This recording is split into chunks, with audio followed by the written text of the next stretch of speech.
Donc, comme dans tout bon jeu de stratégie en temps réel, on peut récolter des ressources avec des ouvriers, on peut taper les ennemis avec des soldats, et on peut construire des bâtiments avec ces ouvriers. Donc, je vais mettre mes ouvriers à récolter,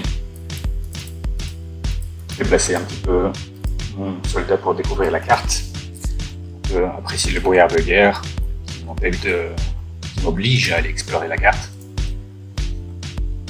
Si je clique sur le bâtiment principal, ici on peut voir les actions du bâtiment principal. Donc, je peux construire des ouvriers avec. Si je clique, on voit que la barre de progression avance et un ouvrier sort. Je vais le mettre au bois. Je vais continuer à produire et explorer pendant ce temps-là. Donc, je peux déplacer la caméra avec le bouton central de la souris ou WASD et en appuyant sur Maj pour accélérer. Je peux tourner avec Q et E. Et si j'ai une unité de sélectionner et que j'appuie sur F, ça focus la vue dessus et ça la suit. Et donc pour arrêter ça, il suffit juste de déplacer la caméra. Ok. Je vais répartir ici mes ouvriers sur l'or et sur le bois. On va essayer de les répartir au mieux.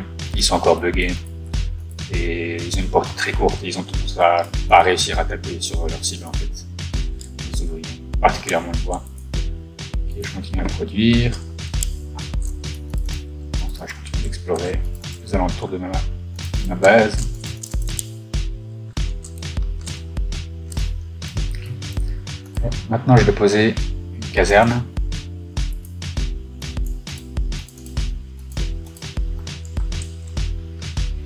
Le casernel me sert à produire des guerriers, des chevaliers, des lanciers et des champions. Donc ce petit gars là c'est un lancier. Donc quand je sélectionne un petit gars, on peut voir ici qu'on a plusieurs caractéristiques qui sont affichées. Donc, sa vie, son attaque, sa portée, son état et où il se rend. Là, je pense pas qu'il va survivre à ça. Donc ici on peut voir que les barres de vie s'affichent dès qu'ils perdent un peu de la vie.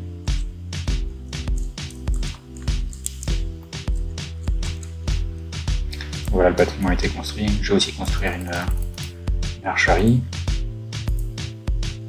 Et je vais lancer ma production de petits chevaliers. Pas oublier de faire des ouvriers.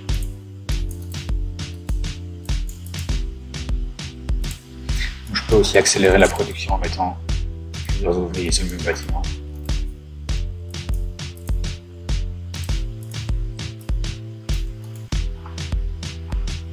Je vais faire une petite troupette et aller me venger des petits gars qui ont tué mes ouvriers, enfin mon lancier.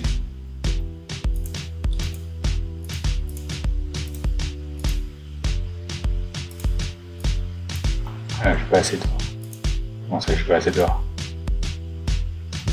Voilà. Ok, bon, je pense que ça devrait être assez.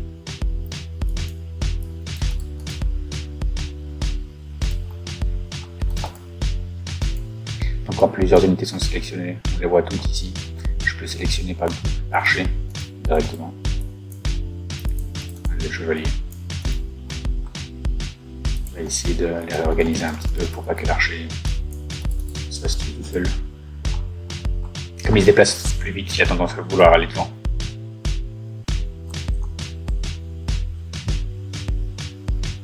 Donc les 3 unités de corps à corps ont une portée légèrement différente, ce qui leur permet de taper en même temps quand ils sont comme ça, en petits groupes.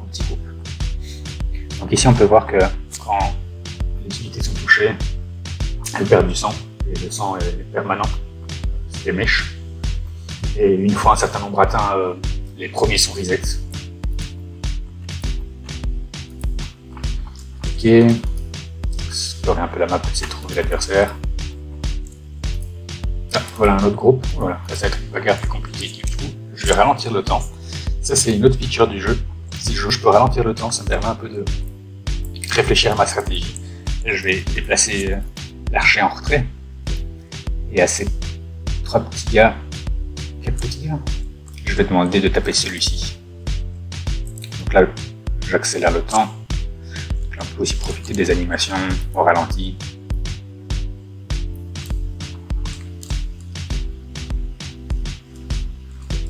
Donc quand ils se font toucher par des flèches ou n'importe quoi en fait, donc il y a une gerbe de sang et elle apparaît dans le sens de la touche.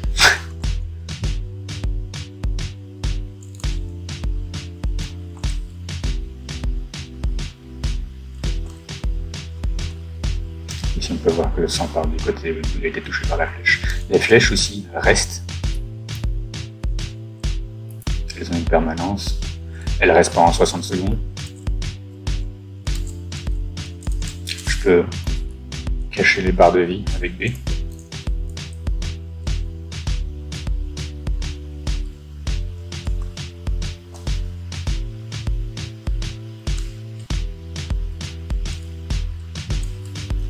Donc c'est un peu sanguinolent. Je vais arrêter le ralenti.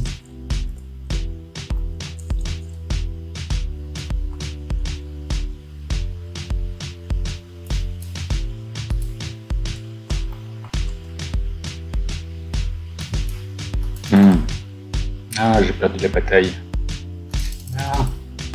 Ah, dommage. Donc ça c'est un des bugs du jeu. Normalement il devrait plus être visible maintenant. Les ennemis devraient plus être visibles.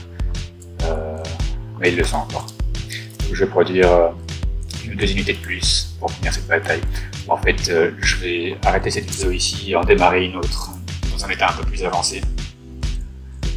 Ah, on peut voir ici que les ressources, une fois qu'elles sont épuisées, les arbres tombent. Et il reste des souches derrière eux. Ils laissent des souches derrière eux.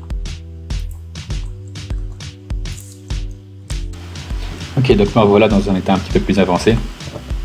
Donc on peut voir ici tous les bâtiments du jeu, l'archerie, la caserne, le town center et le château. Le château qui sert à rien pour le moment, il peut rien produire, c'est juste décoratif.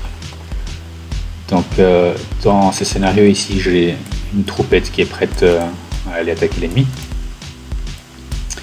Plusieurs choses à vous montrer rapidement. C'est si ma sélection devient trop grande, automatiquement il va afficher ici de combien déborde la sélection. Aussi, quand je déplace des unités, elles prennent une formation en carré automatiquement, donc ça leur permet de ne pas tout essayer d'aller au même endroit en réalité, parce que ça pose de gros problèmes. Donc si j'en sélectionne plein ici, que je clique quelque part, elles vont automatiquement se reformer en carré.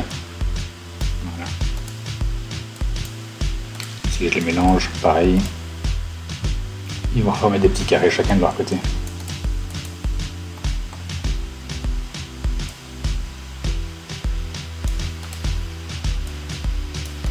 Ok, on va essayer de trouver l'ennemi. Donc là j'ai une arme assez conséquente, je vais pouvoir me débrouiller.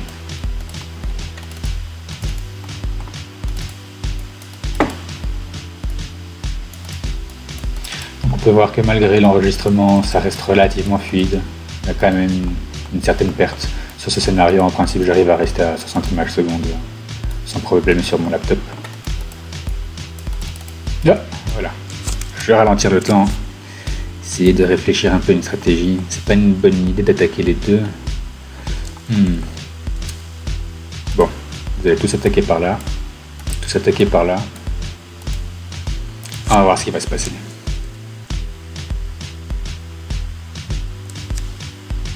Il y a quand même du monde. Ouais, ça devrait aller. Donc les projectiles peuvent complètement rater leur cible. C'est que la trajectoire est calculée au moment où la flèche est tirée. Donc si la cible se déplace, il peut complètement la rater. C'est pas un problème. D'ailleurs ça arrive assez souvent, on voit ici. Chaque impact crée des sprites. Donc ici les impacts au sol, mais aussi par exemple les petits ouvriers quand ils tapent sur le bois pour récolter du bois, sur les arbres pour récolter du bois. Je vais vous montrer ça juste après. Donc ici on peut voir chaque fois les gerbes de sang. Je peux afficher ou désafficher les barres de vie.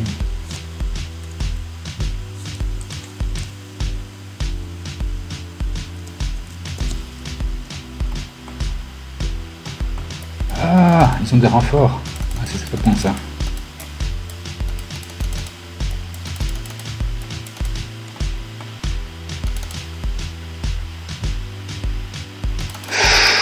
Ouh là là. Ça va devenir compliqué, je vais battre en retraite, sinon je vais perdre. Ah là je réussis à les piéger. C'était une embuscade.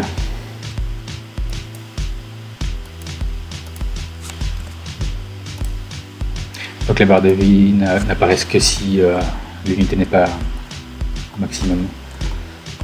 Donc ça devient un peu gore, mais c'est chou. Donc les cadavres sont limités à 50 et ils disparaissent dès qu'il y en a 50. Il y a une tournante. Ok, on va essayer de... Oh là là! Est-ce que je vais y arriver? Ouais, je pense que je vais y arriver.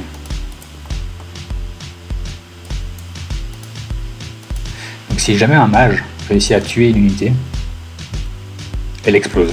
Voilà. Donc c'est uniquement s'il la tue, si c'est son attaque qui la tue.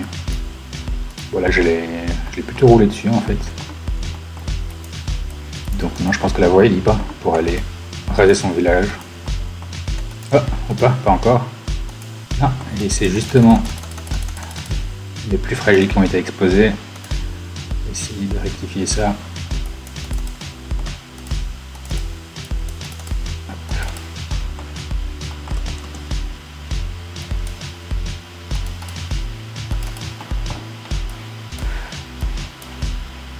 Ok, donc je peux aussi attaquer les bâtiments, bien évidemment.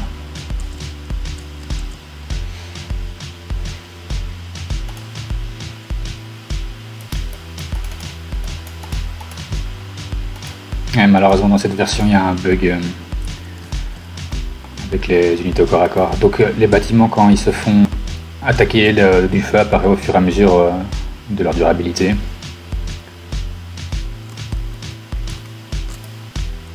Continue à brûler un petit moment et puis on voit la décombre.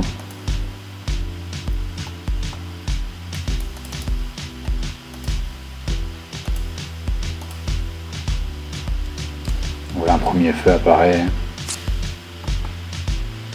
un deuxième devrait apparaître. Voilà.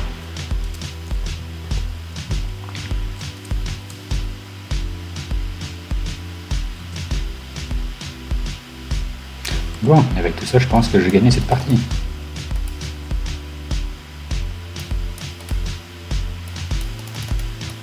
Mais il faut toujours essayer de répartir un peu les unités encore. Il y a pas mal de choses à améliorer de ce côté-là encore. Que ce soit les ouvriers ou les soldats. Et voilà. Je crois que l'ennemi est réduit à néant. Donc il n'y a pas de condition de victoire. C'est un gros bac à sable pour le moment. Voilà, donc je vais passer sur une troisième vidéo qui va vous présenter une grosse bataille, en espérant que ça tienne le coup avec l'enregistrement.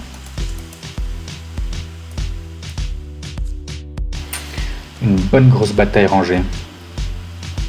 Donc ici j'ai 100 et quelques unités, et les adversaires aussi, et ça tient toujours le coup, donc 25 FPS tout en enregistrant. Tout seul sur mon PC, je tiens les 40-50 FPS. C'est surtout pour montrer un petit peu le potentiel de carnage du jeu. Donc là, si je ralentis le temps, j'apprécie un petit peu les batailles au ralenti.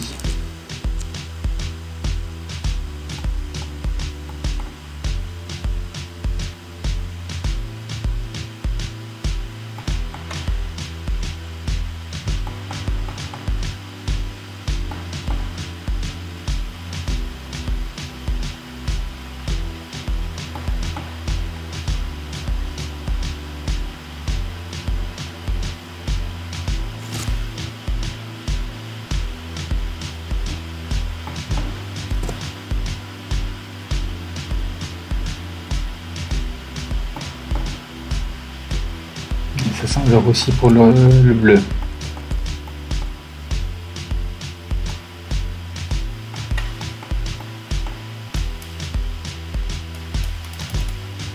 Ouais, c'est fini pour lui.